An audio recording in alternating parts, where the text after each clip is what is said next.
Magandang gabi mga kahuan. Narito na ang weather update today, live. Huli natin namataan yung binomonitor nating tropical storm na may international name na Bebinka sa layong 1,435 kilometers silangan, hilagang silangan na extreme northern Luzon. Ito ay may taglay na lakas ng hangin umaabot sa 85 kilometers per hour malapit sa gitna at pabugso na umaabot sa 105 kilometers per hour. Pa-northwestward po ang pagkilo sa bilis na 35 kilometers per hour. At kung makikita nga ho natin sa ating satellite imagery, nasa northeastern boundary na ho ito na ating PAR at inaasahan natin na papasok na ating area of responsibility ngayong gabi at tatawagin po natin na bagyong C4D. At kung makikita nga ho natin dito na dadaplis lamang ho siya sa ating park, kaya bukas ng early morning or madaling araw ay inaasahan natin na lalabas na rin ito na ating area of responsibility. Bagamat malayo at wala itong direkta epekto sa ating Philippine landmass, ay patuloy naman ho nitong na-enhance o napapalakas yung southwest monsoon o habagat na magdudulot ngayong gabi ng mga bugso-bugsong malakas na mga pag-ulan sa may bahagi po ito ng Mimaropa, Western Visayas, Negros Island region at sa may western section ng Mindanao. Kaya pinag-iingat po natin yung ating mga kababayan sa banta ng pagbaha at mga pagguho ng lupa. Dito naman po sa atin sa Metro Manila, pati na rin sa ibang bahagi pa ng ating bansa, inaasahan natin na ngayong gabi ay magiging maulap po yung ating kalangitan at mataas ho ang tsansa ng mga kalat-kalat na mga pag-ulan, mga pagkidlat at pagkulog. Dala nga po ng trough o yung extension ng kaulapan ng nasabi nating tropical storm na si Bebinka, pati na rin po ng habagat. Kaya ingat rin po, lalo na po yung mga pauwi sa kanilang mga tahanan ngayong hapon hanggang mamayang gabi. Para po sa magiging lagay na ating panahon bukas, dahil pa rin sa habagat, ang bahagi ng Mimaropa, Albay, Sorsogon, pati na rin ang Masbate ay patuloy pong mga karanas ng mga tuloy-tuloy na bugso ng mga pag-ulan dala ng habagat. Kaya doble ingat po sa ating mga kababayan dyan dahil yung mga pag-ulan na ating naasahan ay posible magdulot ng mga pagbaha at mga pagguho ng lupa. Dito na sa Metro Manila, sa Calabar Zone, the rest of Bicol Region, bukas magiging makulimlim din po ang ating panahon maghapon at may mga kalat-kalat din ho ito na mahihina hanggang sa kantamtaman kung minsan ay may malakas na bugso ng mga pag-ulan.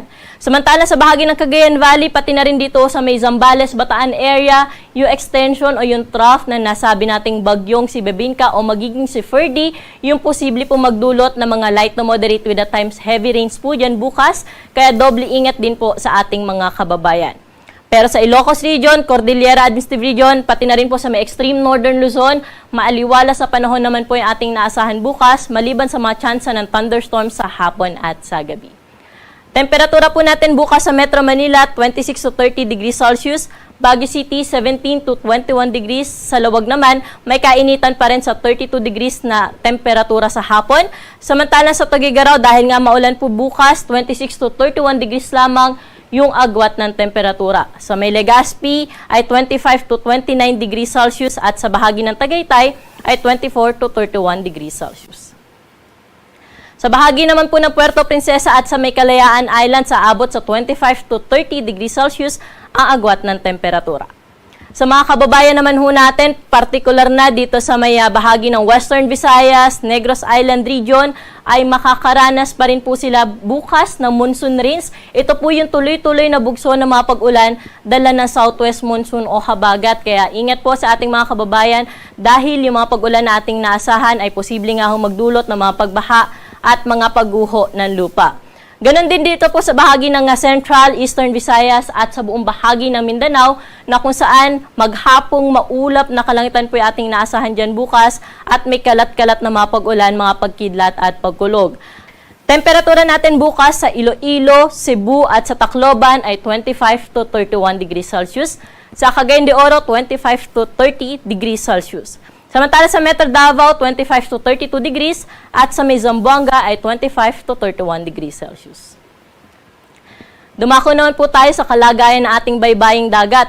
Bagamat wala ho tayong gale warning na nakataas sa anumang baybayin ng ating karagatan, ay pinag-iingat po natin yung ating mga kababayan na maglalayag sa may eastern seaboards ng Visayas at Mindanao. pati na rin po dito sa may western seaboards ng Southern Luzon or dito po sa may Palawan, Mindoro area at sa inland po natin dahil nga inaasahan natin yung moderate to rough na sea condition at posible po umabot sa 3.7 ang wave height. At hanggat maaari, yung ating mga kababayan na sumasakay po sa maliit na bangka o yung may-ari na maliit na bangka ay hindi po natin pinapahintulutan o hindi po natin ina-advise na sila po ay pumalaot dahil sobrang delikado po ng ganito kalaking alon para sa kanilang kaligtasan. At sa nalalabing bahagi o sa elsewhere naman po ay posible ang moderate o slight to moderate na sea condition. At narito naman po yung ating latest na TC threat potential. At kung makikita po natin dito sa may labas po na ating par, yung may TC, ito po yung ating binabantayan ngayon na si Bagyong Bebinca o magiging si Ferdy. Pero meron din po tayo by next week, isa pang circulation na nakikita na posibleng ma-form dito sa may silangang bahagi ng ating bansa. At kung makikita po natin sa ating track, ay lalayo ito or pataas naman po yung magiging track po niya. So, hindi rin po ito landfalling o posibleng hindi po ito landfalling. Pero once na maging bagyo po ito, ay ina-expect natin na maghahatak ho ito ulit ng habagat na kung saan by next week, posible magtuloy-tuloy po yung mga pag-ulan na naranasan, lalo na sa may Southern Luzon, Visayas at Mindanao. Kaya patuloy ho tayo mag-antabay sa mga update na nilalabas ng Pag-asa. Narito naman po yung inaasahan natin na dami ng mga pag-ulan o yung pati na rin po yung mga areas na inaasahan natin na makakaranas po ng malakas na bugso ng pag-ulan dala ng habagat for the next 3 days.